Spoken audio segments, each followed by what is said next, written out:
Y bueno, y nosotros aquí también recibiendo la visita de Valeria Negrín, que es candidata a concejal en primer lugar del espacio Juntos por el Cambio, junto a Mónica Coronel, que también es candidata a concejal suplente. Y bueno, y exponiendo en estos días que quedan, bueno, lo que el espacio quiere para Coronel Suárez.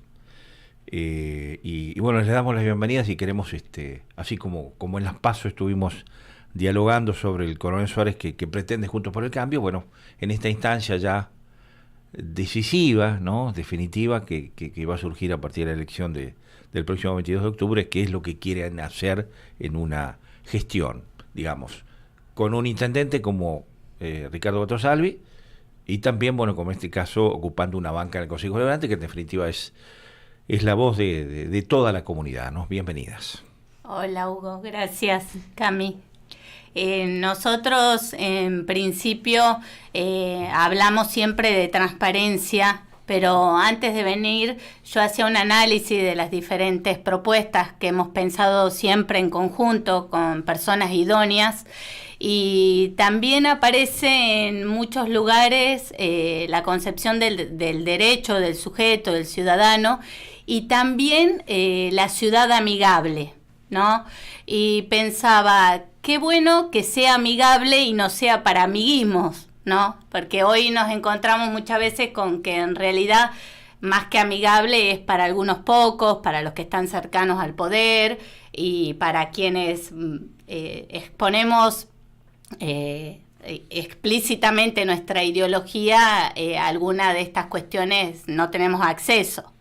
Y cuando nosotros hablamos de amigable, hablamos de la posibilidad del diálogo, de la apertura, de la cercanía con la gente y de que esta ciudad se adapte a las necesidades realmente del vecino, ¿sí?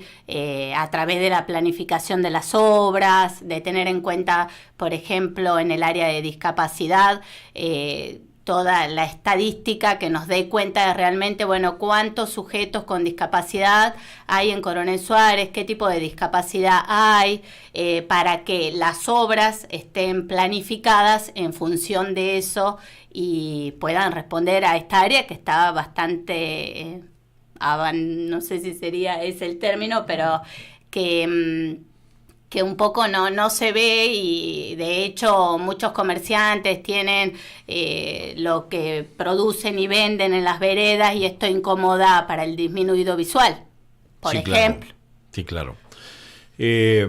Vos hablás, Mónica, de planificación, ¿no? Y bueno, y esta administración lleva un cuarto de siglo, digamos, administrando, con lo cual todo lo que hoy se observa respecto a la planificación es el resultado de 24 años de gestión, ¿no? Entonces, lo que uno se pregunta es, ¿esto es lo que se planificó? Y en el caso, digamos, de un eventual gobierno de Juntos por el Cambio, dentro de la planificación que se hizo en función de estos resultados, ustedes, ¿qué herramientas entienden que son fundamentales para que la planificación exista en principio y por otro lado que también se cumpla? Digo esto porque sin ir, digamos, a áreas sensibles como son el área de salud, de discapacidad, que bueno, estamos hablando de personas que tienen necesidades, y con lo que eso implica, ¿no?, en la calidad de vida. De repente tenemos un arbolado urbano que no tiene planificación, porque vos vas a una calle, una vereda, y vas a ver plantas de todo tipo, veredas sin plantas. Quiero decir, esto es un ejemplo mínimo quizá de un impacto visual, pero que no tiene que ver, también tiene que ver con la calidad de vida, también tiene que ver con el medio ambiente.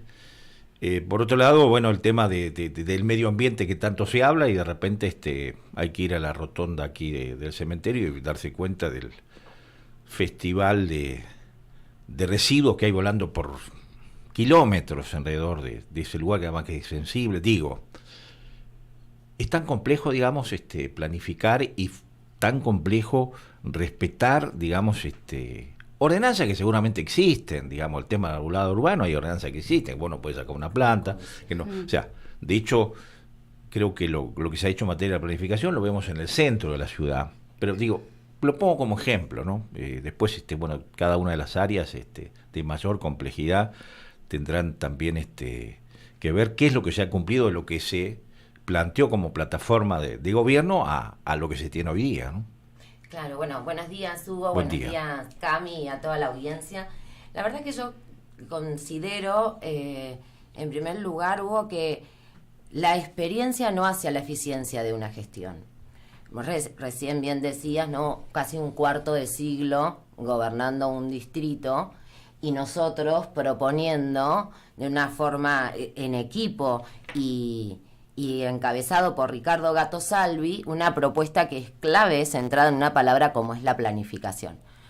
Podemos decir que Coronel Suárez, el distrito, ha crecido muchísimo, pero lo que vemos es que no se ha desarrollado.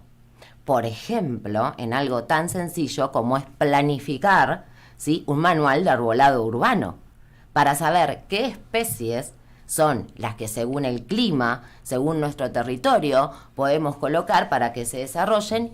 Y ese cuidado al ambiente tiene una repercusión muchísimo más importante, Hugo, que es la protección a la salud, ¿sí?, que empieza por el entorno donde habitamos, ¿sí? Entonces, yo creo que no es complejo planificar.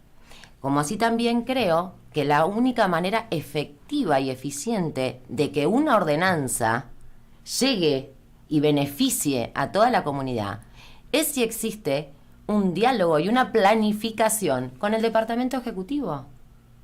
El Consejo Deliberante es un órgano soberano y todas las personas que pretendemos ocupar una banca en el Consejo Deliberante nos tenemos que formar, tenemos que conocer de qué se trata, ¿sí? Y tenemos que saber que la base es el diálogo, el respeto y el consenso. Podemos idear la mejor política pública en una ordenanza. Lo que pasa es que el consenso se declama, pero a la hora de la práctica no sucede, ¿no? Digamos, Bueno, digo en general pero, es esto, mira, ¿no? si te puedo poner un ejemplo que sucede en la práctica, que tal vez es verdad que no tenemos la respuesta o el acompañamiento del Departamento Ejecutivo, pero hoy en el Consejo Deliberante la Alianza Juntos es mayoría, ¿sí? Y sin embargo nosotros trabajamos estos 4 años para construir, no para obstruir. Y prueba de ello es que cuántas veces convocamos a los funcionarios para poder resolver las cuestiones que atañen al cumplimiento de la ordenanza. ¿Cuántas veces le solicitamos al Departamento Ejecutivo pedidos de informe reiteradas veces, ¿sí?, para poder construir una política pública, por ejemplo, como recién decía la TUCU, porque bueno, es Mónica Coronel, pero para nosotros es la TUCU. Exactamente. Eso hablaba de la materia de discapacidad. Nosotros podemos planificar una política pública a través de una ordenanza de excelencia para las personas con discapacidad, como así también cumplir una norma tan sencilla que los comercios no puedan tener en sus veredas, en sus frentes, elementos que obstruyan el tránsito, por ejemplo, para las personas con disminución visual. ¿Sí? Eso, a ver, ¿qué gran planificación requiere? Requiere solamente el cumplimiento de una norma que está vigente. Y hemos hablado, porque no todos los funcionarios son iguales, Hugo, Por ejemplo, en Inspección y Tránsito, la jefa de Inspección y Tránsito, Cintia Fur, nosotros hemos hablado reiteradas veces con ella y cada vez que la hemos llamado se ha hecho presente al Consejo respecto de este tema en materia de discapacidad, ¿sí? Y ella hace ese trabajo con los comerciantes, con los frentistas, entonces es una funcionaria por la cual el concejal se siente escuchado.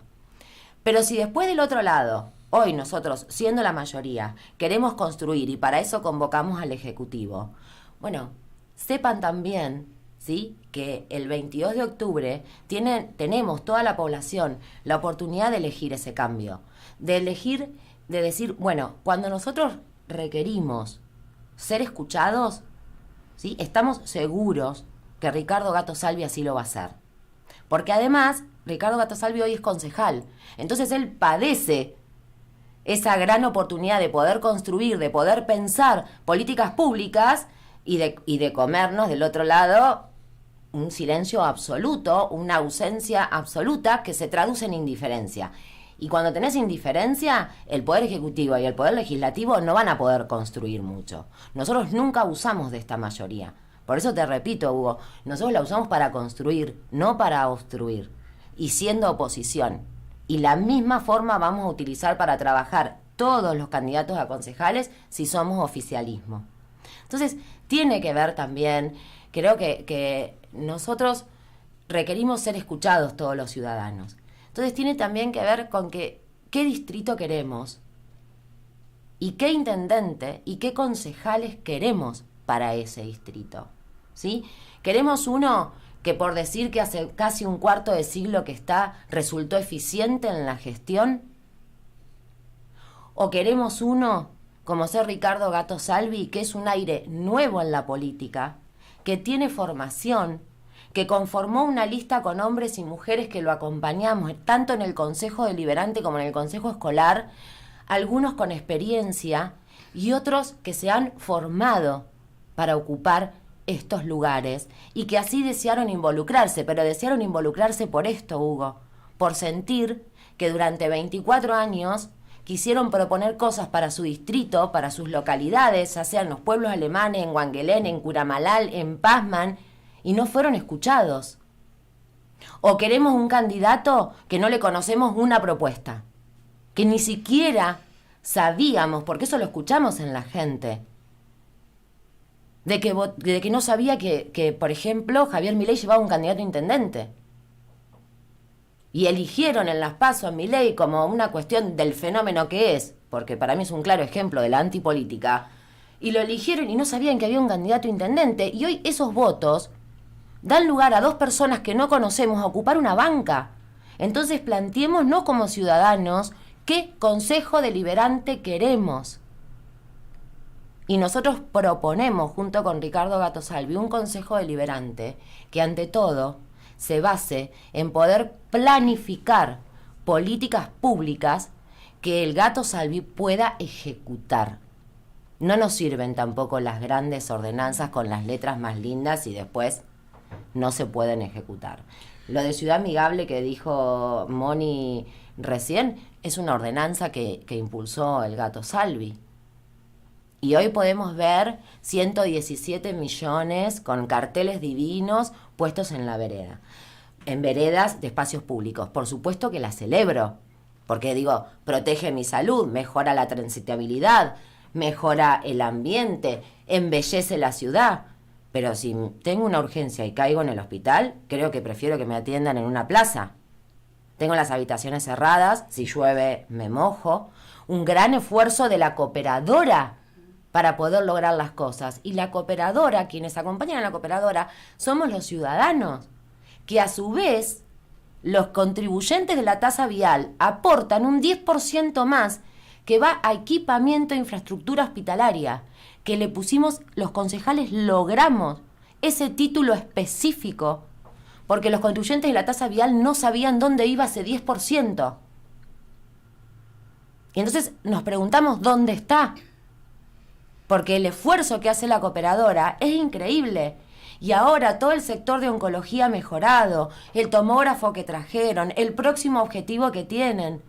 Solo el Estado municipal, que los abraza, solo puso 5 millones. ¿De un total de? De un total de más de 30 millones. O sea que el esfuerzo, 15, 10, el esfuerzo es de la 15%. cooperadora y de la ciudadanía. Entonces la ciudadanía te está dando un claro mensaje.